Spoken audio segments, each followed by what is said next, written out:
Jemaat Maha Tuhan, besarkan nama Tuhan. Pujilah Dia, kemurahan Tuhan selalu nyata dalam hidup kita.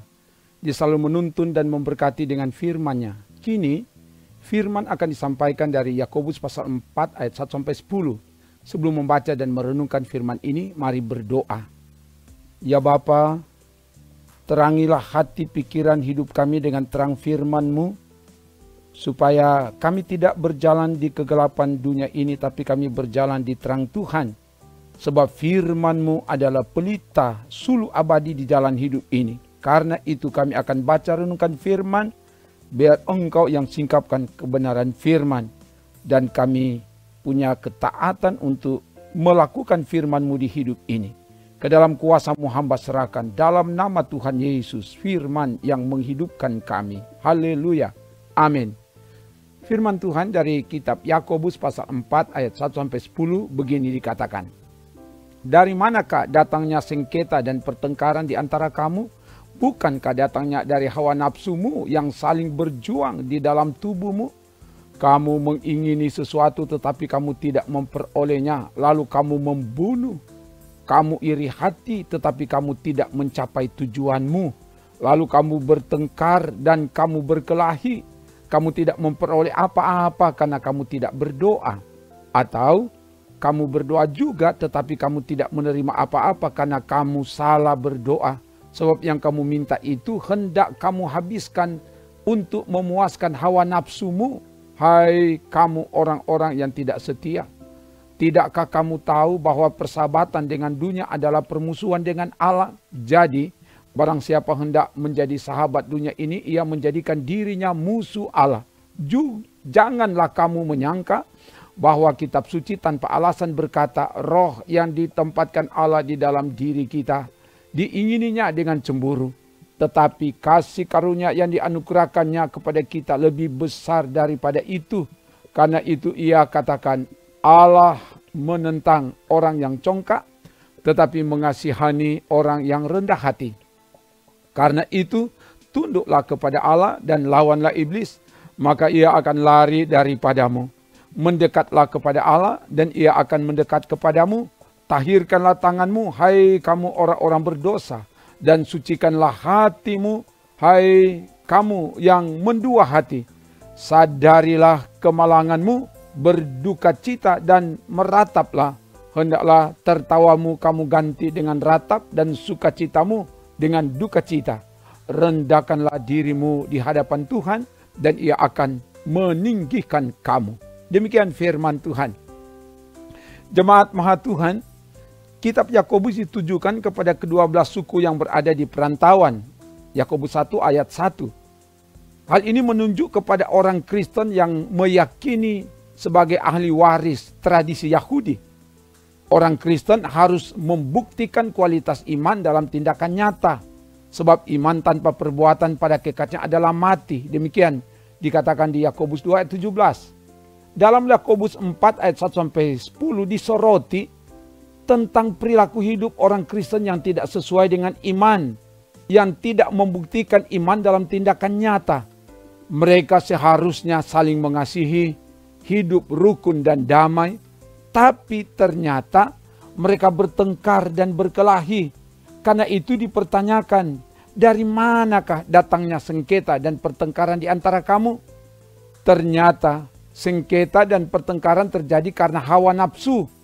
Ingin mendapatkan sesuatu tetapi tidak terpenuhi keinginan itu, maka terjadi iri hati, pertengkaran, berkelahi, dan berakhir terjadi pembunuhan. Ayat 1-2a. Hawa nafsu adalah penyebab terjadinya konflik dalam kehidupan jemaat. Kata nafsu dari bahasa Yunani hedone atau hedonisme, artinya kesenangan. Gaya hidup yang mencari kesenangan dan kepuasan tanpa batas.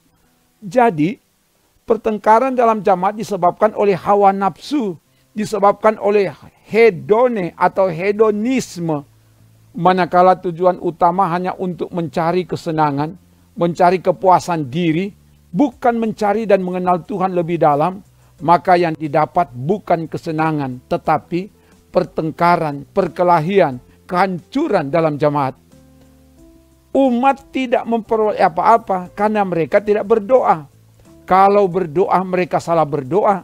Karena yang diminta hanya untuk dihabiskan untuk memuaskan hawa nafsu. Ayat 2b dan ayat 3. Tidak berdoa, salah berdoa, yaitu doa yang hanya untuk memuaskan keinginan diri. Kedua-duanya tidak akan menerima apa-apa dari Tuhan. Yesus ajarkan agar kita berdoa bukan supaya keinginan kita terjadi di bumi seperti di sorga, melainkan kehendak Tuhan terjadi di bumi seperti di sorga. Jadi kita berdoa bukan berdasar pada keinginan dan kehendak kita, tapi berdasar pada keinginan dan kehendak Tuhan. Bukan kehendakku, melainkan kehendak-Mu lah yang terjadi. Tujuan doa bukan supaya Tuhan menuruti kehendak kita, tetapi supaya kehendak Tuhan diberlakukan. Doa yang demikian akan mendatangkan jawaban dari Tuhan. Nanti dilihat Matius 6 ayat 10, juga pasal 26 ayat 39, Markus 14 ayat 36, dan Lukas 22 ayat 42. Karena itu ditegaskan agar orang percaya jangan bersahabat dengan dunia. Sebab persahabatan dengan dunia adalah permusuhan dengan Allah. Barang siapa menjadi sahabat dunia ini, ia menjadikan dirinya musuh Allah. Ayat 4 dari bacaan kita tadi. Kata dunia dari bahasa Yunani kosmos, yang menunjuk pada dunia yang jahat, yang terpisah dengan Allah. Orang-orang yang dikendalikan oleh hawa nafsu daging, orang-orang yang hidup untuk harta benda. Allah cemburu dengan umatnya yang hidup demikian. Hidup mencintai dunia ini. Dengan mencintai dunia itu tanda umat tidak setia kepada Allah. Umat hidup congkak, angku, dan sombong. Itu semua adalah musuh Allah. Dan Allah menentang orang yang congkak tetapi mengasihani orang yang rendah hati. Ayat 5 dan 6b. Kalau Allah yang bangkit menentang umat yang dikuasai oleh hawa nafsu, maka yang akan dialami bukan kesenangan dan kebahagiaan, melainkan pertikaian dan kehancuran. Namun di balik semua itu, Allah mengasihi umatnya yang rendah hati. Ia menganugerahkan kasih karunia yang lebih besar kepada kita. Ayat 6a. Karena itu umat yang telah memperoleh kasih karunia diajak. Pertama, tunduklah kepada Allah. Kata tunduk dalam bahasa Yunani hupataso, menaklukkan diri, merendahkan diri kepada Allah. Umat harus menyerahkan diri, menaklukkan diri sungguh-sungguh hanya kepada Allah. Kedua, lawanlah iblis, maka ia akan lari daripadamu.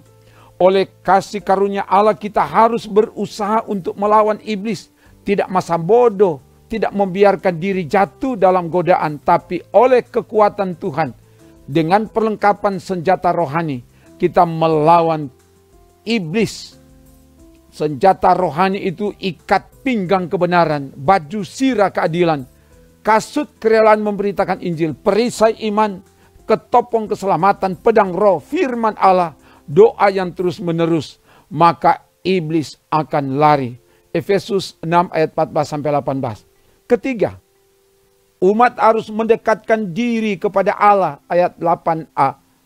Umat tidak boleh menjauhkan diri dari Allah, sebab manakala terpisah dengan Allah maka kita tak berdaya, tidak dapat berbuat apa-apa.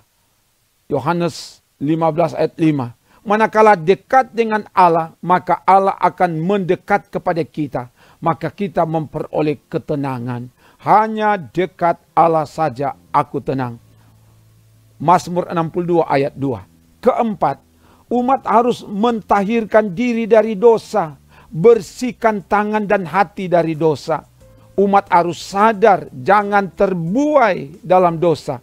Jangan tertawa, jangan senang berada dalam dosa, tapi harus meratap. Jangan bersuka cita, tapi harus berduka cita. Ayat 8b dan ayat 9. Umat harus sadar, meratapi, membenci dosa, bertobat dan kembali kepada Tuhan. Kelima, rendahkanlah dirimu di hadapan Tuhan. Ayat 10. Kita harus sadar dan malu di hadapan Tuhan. Sebab siapakah kita ini? Kita ini orang berdosa yang tidak patut untuk dikasihani. Sepantasnya dihukum. Tapi oleh kasih karunia Allah, kita dikasihinya, ditebus, diampuni, dan diselamatkan. Dan tidak ada alasan untuk tidak merendahkan diri. Kita harus sungguh-sungguh merendahkan diri, maka Ia akan meninggikan kita. Jemaat Maha Tuhan, firman Tuhan ini memberitahukan kepada kita bahwa pertama, hawa nafsu, hedone atau hedonisme, kesenangan. Manakala tujuan utama hanya untuk mencari kesenangan, kepuasan diri, dan bukan mencari dan mengutamakan Tuhan, maka hal itu akan menjadi penyebab terjadinya konflik dalam jemaat. Pertengkaran terjadi dalam jemaat karena orientasi pelayanan bukan lagi tertuju dan terfokus pada Tuhan, tapi pada manusia, pada diri sendiri, ingin mendapatkan sesuatu untuk kepuasan diri. Apakah itu materi, jabatan, kedudukan, ingin dipuji, dihormati, dibangga-banggakan. Pada akhirnya pelayanan tidak maksimal. Hanya mengandalkan kekuatan dan kemampuan manusia, kemampuan diri sendiri. Tidak berdoa. Kalau berdoa, salah berdoa. Karena yang diminta bukan kehendak Tuhan, tapi keinginan dan kehendak diri sendiri. Kita harus sungguh-sungguh mencari dan mengutamakan Tuhan, maka kesenangan, kedamaian, dan kebahagiaan akan dianugerahkan Tuhan kepada kita. Kedua, untuk mengejar kesenangan dunia, manusia berusaha bersahabat dengan dunia. Hal itu dibenci oleh Tuhan, sebab itu tanda umat tidak setia kepada Tuhan. Tuhan kehendaki agar kita tetap setia kepadanya. Dia yang akan memelihara kita. Ketiga, kita diajak tunduklah kepada Allah dan lawanlah iblis. Hidup mendekatkan diri kepada Allah dengan selalu berupaya hidup dalam pertobatan, membenci dosa, dan hidup merendahkan diri di hadapan Tuhan. Hidup yang demikian dikasihi dan diberkati Tuhan. Terpujilah nama Tuhan. Haleluya. Amin. Mari berdoa. Terima kasih Bapa, firman telah diberitakan. Biar kebenaran firman ini memperlengkapi kami semua sebagai pelayan dan sebagai umat Tuhan. Supaya kami dari hari ke hari semakin tunduk kepada Tuhan. Kami tidak tergoda dan dikalahkan oleh berbagai godaan dunia yang menyesatkan. Kami selalu mendekatkan diri kepada Tuhan. Sehingga kami selalu dimenangkan dan dimenangkan oleh Tuhan. Dan karena itu, diberkati semua yang dengan taat tekun setia mengikuti pelayanan ini. Dimanapun mereka berada, biar Tuhan jamah dan Tuhan kuatkan yang lemah. Tuhan teguhkan yang bimbang. Tuhan cukupi yang berkekurangan. Tuhan sembuhkan yang sakit.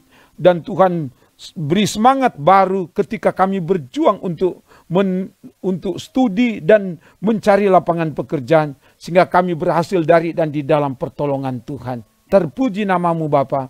Dalam nama Tuhan Yesus. Haleluya. Amin. Demikian pelayanan firman dan doa. Tuhan Allah menjagaimu kemanapun engkau pergi. Engkau akan beruntung, terhindar dari celaka, diberi selamat dan sejahtera, kini dan seterusnya. Amin. Trims.